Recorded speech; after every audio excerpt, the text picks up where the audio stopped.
சரி, அவர் பிசினஸ் பண்ணியாச்சு. ஆனா அதை நிலைநிறுத்தணும். மூணாவது விஷயம் ட்ரீமிங், பில்டிங், பொசிஷனிங். இந்த 3 வார்த்தை ரொம்ப ரொம்ப முக்கியம். Dreaming, building, positioning. உங்களுடைய ப்ராடக்ட் சர்வீஸ் மார்க்கெட்ல நிக்கணும். சும்மா ஆரம்பிச்சு மூடிட்டு வர முடியாது. சரியா? இதெல்லாம் பண்ணணும் அப்படின்னா இதற்கு நம்ம ஒரு ஸ்கிரிப்ட் ரெடி பண்ணணும். பிசினஸ் என்பது ஒரு ஜேர்னி, ஒரு டெஸ்டினேஷன் அல்ல. ஒரு பிசினஸ் தொடர்ந்து பண்ணிக்கிட்டே இருக்கணும். இந்த சக்சஸ் நம்ம எப்படி கொண்டு வர போறோம் அப்படின்ற ஒரு மென்டல் ப்ளூ பிரிண்ட் இருக்கணும். ரெண்டாவது கன்சிஸ்டன்சி, ரொம்ப ரொம்ப முக்கியம். எந்த ஒரு புது பிசினஸ் ஓனரா இருந்தாலும் சரி. நான் உங்கள்கிட்ட ஒரு கேள்வி கேட்கிறேன். பிசினஸ் ஆரம்பிக்கும் போது பயங்கர ஆர்வமா இருந்துச்சுல, உற்சாகமா இருந்தீங்க. இப்ப இருக்கா? ஃப்ரஸ்ட்ரேட் ஆயிருக்கீங்களா? ஏமாற்றம் அடைஞ்சிருக்கீங்களா?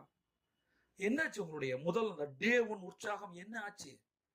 ஒரு ஆபீஸோ ஒரு ஷாப்போ ஆரம்பிக்கும் போது, ஒரு பூஜை போடும் போது, ரிப்பன் கட் பண்ணும் போது அப்ப இருந்த மனநிலை என்ன ஆச்சு?